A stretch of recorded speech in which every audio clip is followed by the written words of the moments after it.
नमस्कार and welcome back to my YouTube channel rising star 2.0।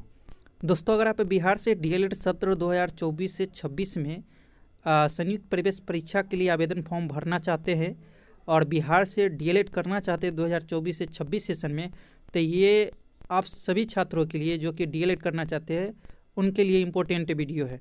इससे पिछला वीडियो जो मैंने बनाया था और अपलोड किया था उसमें आप जो है अपना जो डीएलएड के लिए फॉर्म है वो कैसे फिल कीजिएगा इसका कंप्लीट जानकारी दिया था कि आप अपने मोबाइल फ़ोन के द्वारा ही खुद से जो है अप्लाई कर सकते हैं और जो है स्टेप बाय स्टेप आप अपना फॉर्म कैसे भर सकते हैं। लेकिन जैसे ही मैंने उस वीडियो को अपलोड किया तो बहुत सारे क्वेश्चन जो है आ रहे थे कमेंट बॉक्स में, जिसमें मुख्य क्वेश्चन ये थे कि जो है बीए के साथ हम जो है डीएलएड कर सकते हैं या नहीं कर सकते हैं। साथ ही 12th जो परसुइंग की कर रहे हैं यानी कि जो अभी 12th पास नहीं हुए हैं वे छात्र फॉर्म भरेंगे या नहीं भरेंगे।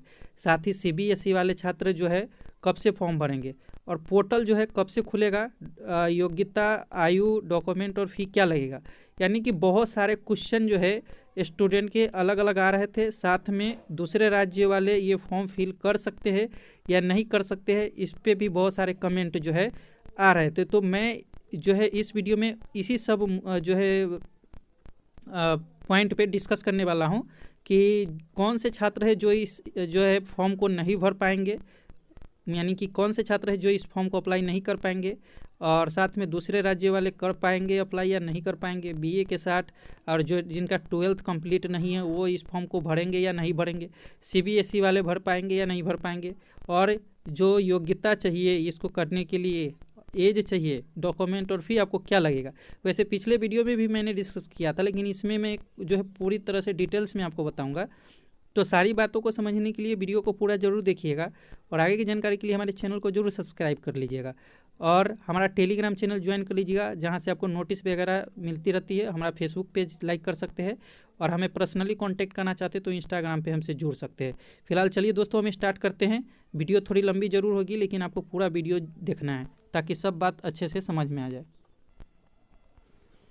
दोस्तों, अगर आप देखेंगे तो विविध परीक्षाओं के आयोजन संबंधित गतिविधियों के लिए वर्ष 2024 का जो कैलेंडर बीएसईबी की तरफ से जारी किया गया था उसमें राज्य के सभी डीएलएड कॉलेजों में नामांकन हेतु संयुक्त प्रवेश परीक्षा 2024 के लिए विज्ञापित प्रकाशन एवं आवेदन प्राप्त करने की तिथि 10/1/2024 से 25/1/2024 तक, यानी कि कल से ही आवेदन शुरू होना जो है हो गया है।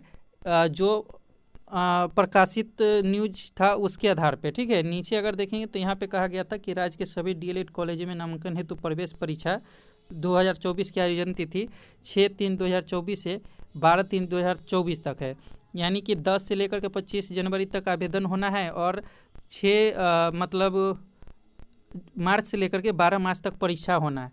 आगे चलिए हम आपको पूरा डिटेल्स में बताते हैं क्या है पूरी न्यूज़। सबसे पहले कुछ डिस्कस हम कर लेते हैं जो इम्पोर्टेंट पॉइंट है कि यहाँ पे 24 से 26 के लिए देख सकते हैं बिहार डीएलएड एडमिशन, और जो एप्लीकेशन की डेट है वो 25/1/2024 से यानी कि जो है 10/1/2024 से लेकर के लास्ट डेट 25/1/2024 तक है। लेकिन फिलहाल अभी पोर्टल को ओपन नहीं किया गया है, पोर्टल क्लोज है। क्यों क्लोज है और कब से ओपन होने का उम्मीद है ये भी मैं इस वीडियो में डिस्कस करूँगा। सबसे पहले अगर बात कर ले एप्लीकेशन फ़ी की, तो अगर आप जनरल है, EWS है, BC है, EBC है तो 960 रुपये आपको देना पड़ेगा। SC ST और दिव्यांग है तो आपको 760 रुपया देना पड़ेगा। आप जो है ऑनलाइन पेमेंट कर सकते हैं। इस पर मैंने कंप्लीट वीडियो बना करके अपलोड किया हुआ है, आप उस वीडियो को एक बार जरूर जाकर देख ली। एज लिमिट की बात कर ले तो एज लिमिट जो है मिनिमम एज आपके 17 साल होने चाहिए और मैक्सिमम एज 40 साल होना चाहिए, है ना। और अगर एज वगैरह में अगर आपको छूट वगैरह मिलता है एज रिफ्लेक्शन के आधार पे तो आपको 1-2 साल एक्स्ट्रा दिया जाएगा, ठीक है। अब चलिए पहले हम बात कर लेते हैं कि जो है एबिलिटी क्या चाहिए क्वालिफिकेशन डिटेल्स में। तो जो भी छात्र उच्च माध्यमिक +2 अथवा उसके समकक्ष परीक्षा में कम से कम 50% अंक से उत्तीर्ण है, यानी कि जो भी छात्र इस फॉर्म को अप्लाई करेंगे उनका इंटर में 50% अंक चाहिए, चाहे वो सीबीएसई से हो या बीएसईबी से हो या अदर बोर्ड से हो, ठीक है। 50% उनका अंक रहना चाहिए, किस में, इंटरमीडिएट में, ठीक है। वो पास मतलब उत्तीर्ण होने चाहिए। दूसरा अगर देख ले तो इसमें है सभी आरक्षित कोटि एवं दिव्यांग कोटि के अभ्यर्थियों के लिए न्यूनतम निर्धारित अंकों में 5% छूट होगी। अब जो भी छात्र 5% यानी कि जो दिव्यांग है या SC ST के कैंडिडेट है उनको 5% छूट मिलेगा उनके अंक में, यानी कि 45% नंबर है तो वो अप्लाई कर सकते हैं। ठीक है, अब चलिए हम बताते हैं आपको कि कौन जो है इस जो है फॉर्म को अप्लाई नहीं कर पाएंगे। तो सबसे पहली बात कि अगर आपका इंटर में, ठीक है, 50% से कम अंक है तो आप इस फॉर्म को अप्लाई नहीं कर पाइएगा। ठीक है, अगर आप SC ST और दिव्यांग छोड़ करके जनरल, EBC, OBC के कैंडिडेट है तो अगर आपका 50% से कम अंक है तो आप इस फॉर्म को अप्लाई नहीं कर पाइएगा। ठीक है, ये आप समझ गए होंगे। और SC ST और दिव्यांग कैटेगरी के जो छात्र हैं उनका 45% से कम अंक होगा तब वो अप्लाई नहीं कर पाएंगे। नीचे और देखिए कि और कौन से छात्र हैं जो कि इस फॉर्म को अप्लाई नहीं कर पाएंगे।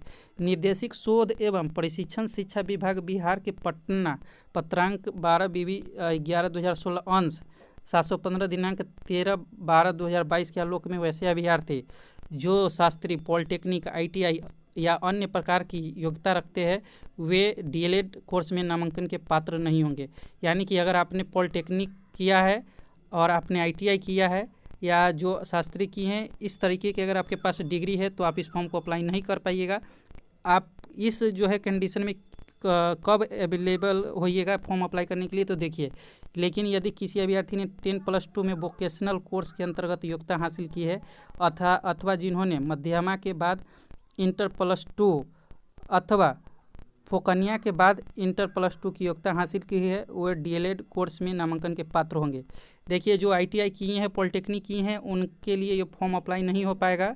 ठीक है, वे लेकिन जो छात्र वोकेशनल कोर्स किए हैं, है ना, कब 10+2 में वोकेशनल कोर्स जो किए हैं, मतलब कि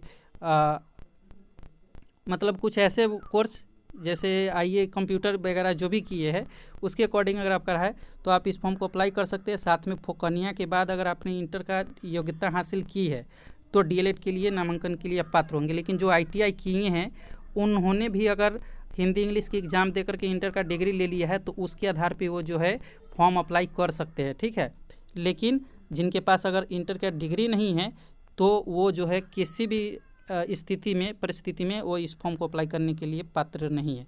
चलिए नीचे आपको डॉक्यूमेंट की बात कर लेते हैं, क्या लगने वाला है। 10वीं का मार्कशीट लगेगा, 12वीं का मार्कशीट लगेगा, आधार कार्ड लगेगा, जाति प्रमाण पत्र लगेगा, निवास प्रमाण पत्र लगेगा, विकलांग प्रमाण पत्र लगेगा। यदि आप डिसेबिलिटी एक्टिव करते हैं, यस करते हैं तो मोबाइल नंबर, email ID लगेगा, बैंक पासबुक लगेगा और हस्ताक्षर लगेगा। बहुत सारे कुछ छात्रों के क्वेश्चन रहते हैं कि हमारे पास बैंक पासबुक नहीं है तो क्या फॉर्म अप्लाई हो जाएगा, तो फॉर्म अप्लाई हो जाएगा। ठीक है, लेकिन जब एडमिशन के समय आपसे डॉक्यूमेंट मांगे जाएगा तो उस समय आपका बैंक पासबुक मांगा जाएगा, तो इसलिए आप अभी से बैंक पासबुक जो है अप्लाई कर लीजिए और एडमिशन के समय तक आपका हो जाएगा। अब चलिए आगे कुछ हम इम्पोर्टेंट और बातें करते हैं कि सबसे पहली बात कि CBSE वाले इस फॉर्म को अप्लाई कर पाएंगे कि नहीं कर पाएंगे। तो CBSE वाले छात्र भी फॉर्म अप्लाई कर पाएंगे। ठीक है, CBSE वाले छात्र इस फॉर्म को अप्लाई कर सकते हैं। और दूसरी बात कि अगर आपने इंटरमीडिएट पास नहीं किया है तब पर भी आप इस जो है फॉर्म को अप्लाई कर सकते हैं। ठीक है, अगर आप परस्यूइंग में हैं तो यहाँ पे जो पूछा जाएगा, जो मैंने फॉर्म भरते समय आपको बताया था, तो यहाँ पे इंटरमीडिएट एग्जामिनेशन पास्ट में अगर आप यस है तो यस करेंगे, नहीं तो नो कर देंगे। यानी कि अगर आप परस्यूइंग में है तो आप इस फॉर्म को अप्लाई कर सकते हैं। यहाँ पे 12th दीजिएगा, परस्यूइंग दे दीजिएगा, है ना, 12th परस्यूइंग दीजिएगा और इसके बाद जो डिटेल्स आपसे मांगे जाएंगे वो आपको देना है। लेकिन ये बात ध्यान रखना है कि जब आपसे ये मांगा जाएगा, डिटेल्स मांगा जाएगा, उस समय आपको जो है एक टाइम दिया जाएगा और उसके आधार पे आपको जो है अपना सारा डॉक्यूमेंट जमा करना पड़ेगा। तो जो परस्यूइंग है वो भी कर सकते हैं। अब बात कर लेते हैं CBSE वाले करेंगे कि नहीं करेंगे।